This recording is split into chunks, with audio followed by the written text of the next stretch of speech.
सास की जादुई शक्ति। कौशल्या ने एक रात सपना देखा।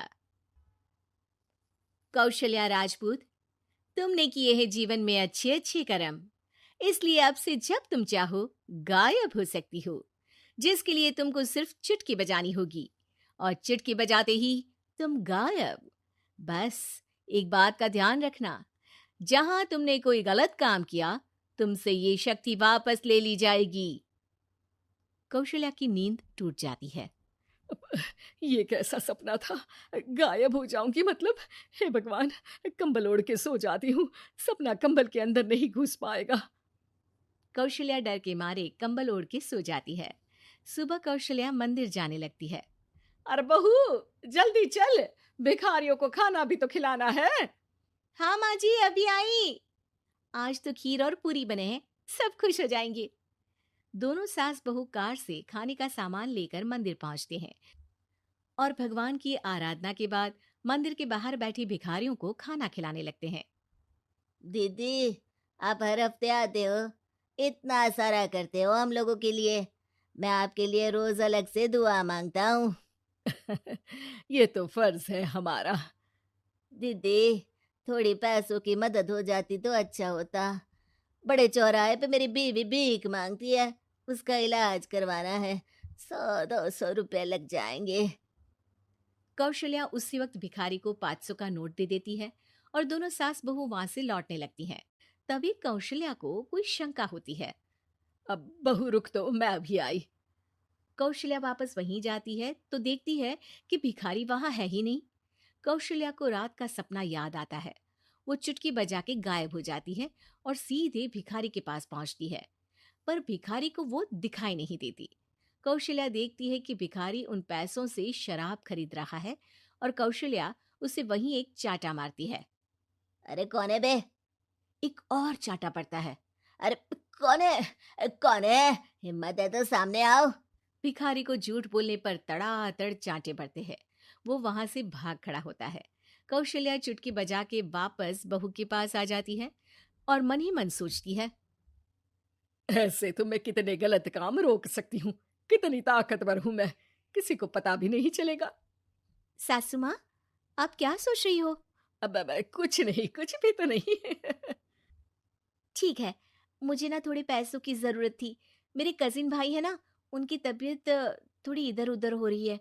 वो तो खुद से नहीं कहेंगे कि पैसे दे दो, पर बहन होने के नाते मेरा तो फर्ज बनता है ना कि भाई की मदद करूं। अरे हाँ हाँ, ले जाना पैसे। पैसे इसीलिए तो कमाते हैं कि जरूरत में काम आ सके। घर पहुंच के कौशल्या अपनी बहू को 10,000 रुपए दे देती है। कब जाएगी तू मायके? अम, कल शाम की ट्रेन है। दोनों काम में लग जाती हैं। तभी काम वाली दीदी वहां आती है। आज ना मैं आप लोगों के लिए पनीर बनाऊंगी। ठीक है, मंगवा लेती हूँ पनीर। पड़ोस की दुकान वाला पनीर दे जाता है और काम वाली बाई पनीर से रेसिपी बनाने लगती है। आज अपनी सुपर पावर काम वाली बाई पे ट्राई करती हूँ, देखूं तो सही किचन में करती क्या है ये। सास चुटकी बजा के गायब हो जाती है और किचन में पहुंचती है। बाई को खबर भी नहीं है कि कौशल्या भी किचन में ही है। आज तो मैं भी पनीर की सब्जी बनाऊंगी रात को अपने घर, और थोड़ा सा घी भी रख लेती हूँ। वैसे भी कौशल्या बुढ़िया खा खा के मोटी हो गई है। कौशल्या बाई की चोरी पकड़ लेती है और गुस्से में बाई की चोटी ऊपर उठा देती है। बाई को समझ भी नहीं आता कि उसकी चोटी खड़ी कैसे हो गई। वो डर के मारे चीख पड़ती है। बहू भागते हुए किचन में आती है। अरे क्या हुआ? ये तुम्हारी चोटी खड़ी कैसे है? करंट लग गया है क्या? पता नहीं, शायद किचन में ना भूत है। बाई वहां से भाग खड़ी होती है और कौशल्या चुटकी बजा के अपने कमरे में टीवी देखने लगती है। बहू वहां जाती है। माँ जी, किचन में ना भूत है, बाई भाग गई। अरे भागने देना, भूत का तो पता नहीं, किचन में चोर जरूर था और वो थी अपनी काम वाली। अच्छा हुआ चली गई। बहू को कुछ समझ नहीं आया। उसने किचन में जो देखा उसके सदमे में जो थी वो अभी तक। अगले दिन बहू अपने मायके के लिए निकल जाती है। कहीं भिखारी और काम वाली की तरह बहू भी तो मुझे धोखा नहीं दे रही। अरे कहीं वो पैसे ले जाके शॉपिंग तो नहीं करने वाली ना। अभी पता लगाती हूँ। मुझसे कुछ छिपा है भला? जैसे भगवान सब देख रहा है वैसे ही मैं भी सब देख रही हूँ। सास को अपनी शक्ति पर घमंड आ गया था। वो अब अच्छे काम करने की जगह अपनी शक्ति का इस्तेमाल खुद का शक मिटाने के लिए कर रही थी। वो चुटकी बजाती ही बहू के मायके चली जाती है। भैया, आपने बताया क्यों नहीं कि इतनी तबीयत खराब है? अरे तेरी सास बूढ़ी हो गई है, इतना भला काम करती है, उनकी मदद कौन करता है? यहाँ तो और भी लोग हैं ना। भैया, मेरे पास कुछ पैसे हैं, आप दूसरे डॉक्टर को दिखा दीजिए ना। अरे मुझे लगता है कि मेरा टाइम आ गया है, मुझे जाना होगा।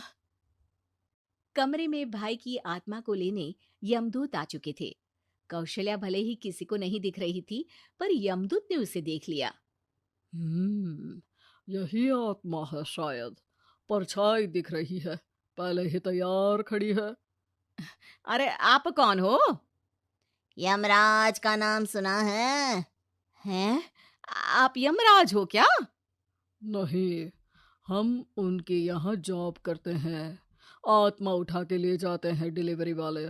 चलो अब तुम्हारा टाइम पूरा हो गया। अरे आप शायद ना वो बिस्तर पर पड़े आदमी की आत्मा को लेने आए हो। मैं तो बस यहाँ देखने आई थी कि मेरी बहू कहीं मुझसे पैसे लेकर शॉपिंग करने तो नहीं चली गई ना। मतलब तुम्हारे पास शक्ति है गायब होने वाली? हाँ, तुम ऐसे तुच्छ काम में उपयोग कर रही हो ऐसी दिव्य शक्ति का। अब तो तुमको ही लेके जाऊंगा। अरे नहीं नहीं, कल मुझे किटी पार्टी में भी तो जाना है। अब नरक में ही करना किटी पार्टी। नहीं नहीं नहीं। 3 बार नहीं क्यों बोल रही हो? टीवी सीरियल चल रहा है क्या एकता कपूर का? अरे प्लीज मुझे जाने दो। आप तो उस बीमार आदमी की आत्मा को लेने आए थे ना। गलत डिलीवरी करोगे तो यमराज डांटेगा ना। बात तो सही कर रही हो, पर हमको उस पे दया आ गई। अभी उसकी उम्र ही क्या है, पर कुछ तो लेके जाना पड़ेगा ना। एक काम करो, अपनी शक्ति दे दो, गायब होने वाली है। अरे क्यों?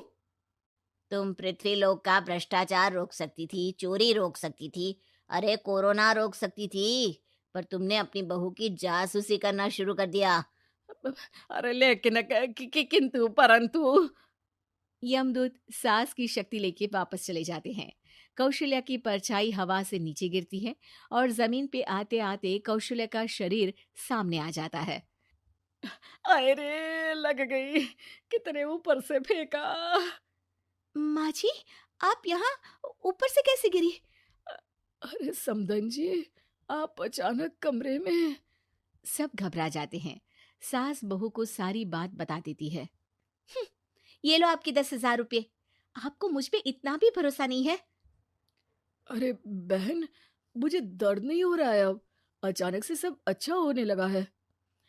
अरे तो फिर बिस्तर से उठ जाओ और मुझे लेटने दो। गिरी हूं ऊपर से तो पूरा बदन दुख रहा है। भाई को तो यमदूत ठीक करके जाते हैं, पर कौशल्या देवी दर्द के मारे बिस्तर पर आ जाती हैं।